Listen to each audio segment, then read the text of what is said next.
Welcome to pi mathematics classes. Friends, जैसा कि आपने थंबनेल देखा कि इस वीडियो में हम लोग आज क्लास 10th मैथ का चैप्टर 1 करने वाले हैं। तो चलिए वीडियो स्टार्ट करते हैं। सबसे पहले हम लोग जान लेते हैं कि हम लोग को पढ़ना क्या है। तो दोस्तों, हम लोग पढ़ेंगे नंबर सिस्टम, संख्या पद्धति, जिसमें हम लोग पढ़ेंगे वास्तविक संख्या क्या है, रियल नंबर। वास्तविक संख्या क्या है, इसमें क्या क्या आते हैं, हम लोग को क्या पढ़ना है। ठीक है, तो देखिए वास्तविक संख्या चैप्टर का नाम है, तो हम लोग को पहले जानना चाहिए कि वास्तविक संख्या है क्या। बात है ना। तो वास्तविक संख्या जो संख्या का रूट अंडर -1 के रूप की नहीं हो उसे क्या बोलेंगे, हम वास्तविक संख्या बोलेंगे। और जो संख्या रूट अंडर -1 के रूप की हो उसे बोलेंगे काल्पनिक संख्या। वास्तविक संख्या का एग्जांपल है -6, -9, 0, 7/6, 9, 20, 25, √24, √16, √10। मतलब कि सभी परिमेय, अपरिमेय, पूर्ण, अपूर्ण, सॉरी पूर्ण, प्राकृतिक संख्या, पूर्णांक, ये सभी क्या होते हैं, हमारे वास्तविक संख्या होते हैं। अब बात है काल्पनिक संख्या किसे कहेंगे। तो काल्पनिक संख्या क्या है, जो संख्या रूट अंडर -1 के रूप की हो, जैसे कि रूट में माइनस हो, जैसे -6 ना। काल्पनिक संख्या जो हो कि रूट के अंदर माइनस होगा तो काल्पनिक संख्या। और वास्तविक संख्या किसे कहेंगे, अगर रूट के अंदर माइनस नहीं है तो हम बोलेंगे क्या है, वह संख्या वास्तविक संख्या है। ठीक है, अब चलिए हम आगे कुछ और संख्या के बारे में जान लेते हैं। तो जैसे प्राकृतिक संख्या, तो प्राकृतिक संख्या किसे कहते हैं, गिनती की संख्या को हम लोग क्या बोलते हैं कि प्राकृतिक संख्या कहते हैं। कौन कौन आते हैं गिनती की संख्या में, तो 1, 2, 3, 4, 5, 6 ऐसे कर कर अनंत तक चले जाएंगे। गिनती हम लोग 0 से तो स्टार्ट नहीं करते हैं, 1 ही से स्टार्ट करते हैं। तो प्राकृतिक संख्या भी कहां से स्टार्ट होगा, तो 1 से। सही है। अब हम पढ़ते हैं पूर्ण संख्या। पूर्ण संख्या क्या है, तो शून्य सहित, क्या बोलता है कि शून्य सहित प्राकृतिक संख्याओं के समूह को पूर्ण संख्या कहते हैं। जैसे क्या है, हम लोग अभी पढ़े कि प्राकृतिक संख्या क्या होता है, 1 से स्टार्ट होता है, जैसे कि 1, 2, 3, 4, 5 से लेकर अनंत तक। अब इसी में हम लोग 0 को ऐड कर दिए, शून्य को ऐड कर दिए, तो क्या हो जाएगा हमारा पूर्ण संख्या। ठीक। अब हम लोग पढ़ते हैं पूर्णांक। तो पूर्णांक क्या है, ऋणात्मक प्राकृतिक संख्या और पूर्ण संख्याओं के समूह को क्या बोलेंगे, पूर्णांक बोलेंगे। जैसे क्या होगा, जैसे माइनस अनंत से लेकर -1 तक ऋणात्मक प्राकृतिक संख्या हो गया। फिर पूर्ण संख्या क्या हो गया, तो 0 से लेकर अनंत तक क्या है हमारा पूर्ण संख्या हो गया। ठीक है, अब हम लोग आते हैं अपने किताब पे।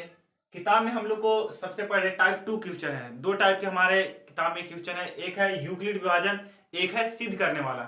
ठीक। यूक्लिड विभाजन क्या है, तो यूक्लिड विभाजन क्या है, यूक्लिड विभाजन सूत्र। यूक्लिड विभाजन सूत्र क्या है दोस्तों, तो यूक्लिड विभाजन सूत्र है a बराबर बी क्यू प्लस आर। इसी को हम लोग बोलते हैं यूक्लिड विभाजन सूत्र। जहां क्या है, a बराबर भाज्य है, b बराबर भाजक है, q बराबर भागफल है और r बराबर शेषफल है। यूक्लिड विभाजन सूत्र तो हम लोग जान लिया। अब यूक्लिड विभाजन सूत्र का हम प्रयोग किस लिए करेंगे, तो दोस्तों यूक्लिड विभाजन का प्रयोग हम लोग करते हैं मसा निकालने के लिए। यहां पर लिखा भी है कि यूक्लिड विभाजन का प्रयोग कर दो संख्याओं का हम लोग क्या करते हैं, मसा निकालते हैं। कैसे निकालेंगे मसा, तो देखिए एक एग्जांपल लेते हैं हम लोग। 867 और 255 का मसा यूक्लिड विभाजन के प्रयोग द्वारा, या सॉरी यूक्लिड विभाजन सूत्र के द्वारा करें। तो क्या करेंगे, सोल्व मान लेंगे, जो बड़ी संख्या उसको a मान लेंगे, मतलब a बराबर 867, और जो छोटी संख्या उसे b मान लेंगे, मतलब b बराबर 255।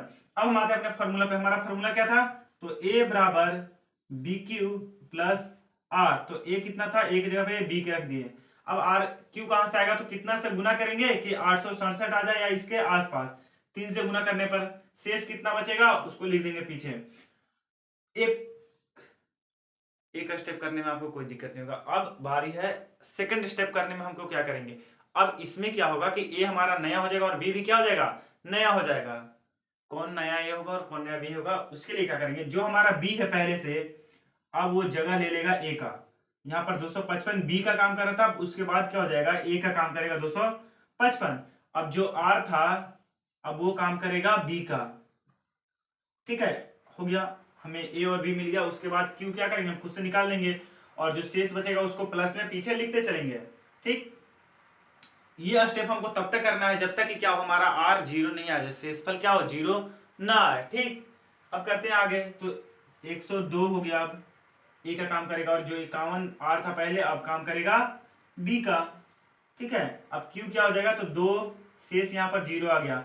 जहां शेष 0 आ जाए वहां पे क्या करेंगे, हम प्रोसेस को रोक देंगे, और जहां पर 0 आया उसके पास वाले देखेंगे कि b कितना है, जो b है वही क्या हो जाएगा हमारा HCF। तो यहाँ हमारा b 51 है, इसलिए क्या हो जाएगा, मसा हो जाएगा 51। आशा करते समझ में आएगा। अब हम लोग कुछ और संख्या के बारे में जान लेते हैं, जैसे कि परिमेय संख्या और अपरिमेय संख्या। तो दोस्तों, परिमेय संख्या किसे कहते हैं?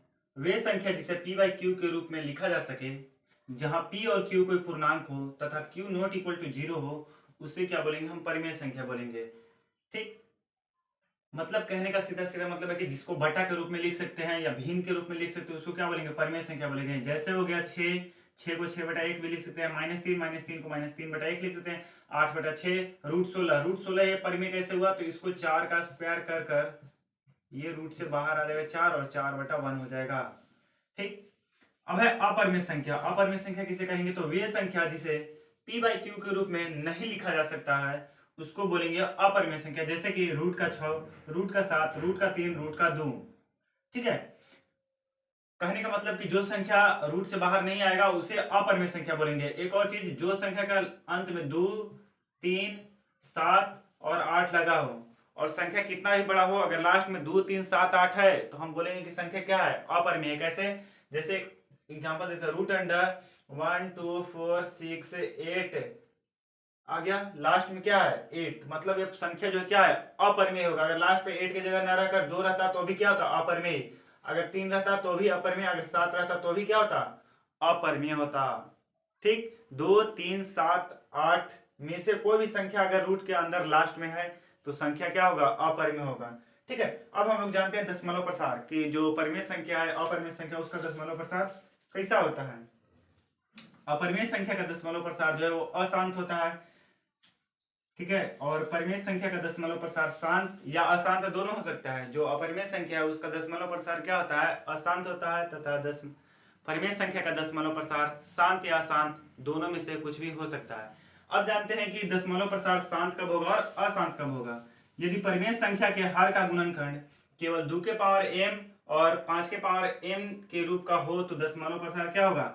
शांत होगा। या हो सकता है कि 2 के पावर m हो या केवल 5 के पावर n हो, तो हम कहेंगे कि दशमलव प्रसार क्या है? शांत है। किसका? तो कोई भी परिमेय संख्या का। परिमेय संख्या का हर का गुणनखंड यदि 2 के पावर m इंटू 5 के पावर n के रूप के अलावा कोई और संख्या आ जाए तो बोलेंगे कि दशमलव प्रसार क्या है? अशांत है। कैसे?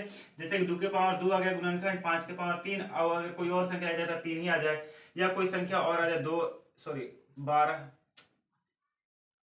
7 आ जाए, या फिर 11 आ जाएगा। कोई भी संख्या 2 और 5 के अलावा कोई भी संख्या आ जाए तो क्या बोलेंगे कि उसका दशमलव प्रसार क्या है? अशांत है। ठीक है, अब है एग्जाम्पल देख लेते हैं। जैसे निम्नलिखित संख्याओं का दशमलव प्रसार कैसा होगा। हमारा पहला एग्जाम्पल क्या है? 7/40। तो क्या करेंगे हम? हर का गुणनखंड करें तो इसमें हर क्या है? 40। जो ऊपर होता है उसको अंश बोलते हैं, जो नीचे होता है उसे हर बोलते हैं। अब 40 का गुणनखंड कैसे करते हैं? चलिए, आपको गुणनखंड नहीं भी आता हो तो यहाँ पर देख लीजिए। 40 है, उसे 2 से लगाएंगे, कितना होगा? 20, फिर 2 से 10, फिर 2 से 5, अब नहीं लेकर छोड़ देंगे। गुणनखंड मतलब एलसीएम। एलसीएम क्या था? बहुत सारी संख्या का होता था, लेकिन गुणनखंड क्या होगा? केवल एक ही संख्या का होगा। तो इसका क्या होगा? 2 के पावर 3 और 5 के पावर 1, ये हुआ इसका गुणनखंड।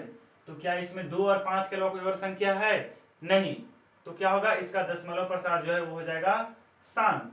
यही अगर 2 और 5 के अलावा कोई और संख्या आ जाता तो हम कहते हैं कि दशमलव प्रसार क्या हो जाएगा? अशांत हो जाएगा। एक और एग्जाम्पल देखते हैं, 20/490। अगर देखते हैं कि आसानी से कट जाएगा तो उसको काट देंगे। जैसे 0 से 0 यहाँ पर काट दिया गया है। 2/49, 7 से 7 बार में 49 हो गया। इसका गुणनखंड क्या होगा? 7 का स्क्वायर। ये क्या होगा? अशांत होगा ना। क्या बोले कि 2 और 5 के अलावा कोई और संख्या तीसरा आया तो दशमलव प्रसार क्या हो जाएगा? अशांत हो जाएगा। तीसरा एग्जाम्पल 1/26। तो क्या करेंगे? हर का गुणनखंड करेंगे, यहाँ 26 का गुणनखंड करेंगे, 2 से लगाएंगे, 13 बार में लगेगा। अब 13 का गुणनखंड नहीं होगा तो क्या हो जाएगा? 2 गुने 13। तो यहाँ पर भी क्या है? 2 के अलावा एक और संख्या आ गया 13, मतलब दशमलव प्रसार क्या हो जाएगा? अशांत हो जाएगा।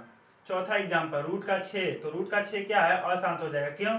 क्योंकि अभी हमने पीछे पढ़ा कि कोई भी अपरिमेय संख्या का दशमलव प्रसार जो होता है ना, अशांत होता है। इसलिए क्या होगा? रूट 6 का दशमलव प्रसार अशांत होगा। या हम बोल देते कि रूट 10 का दशमलव प्रसार कैसा होगा?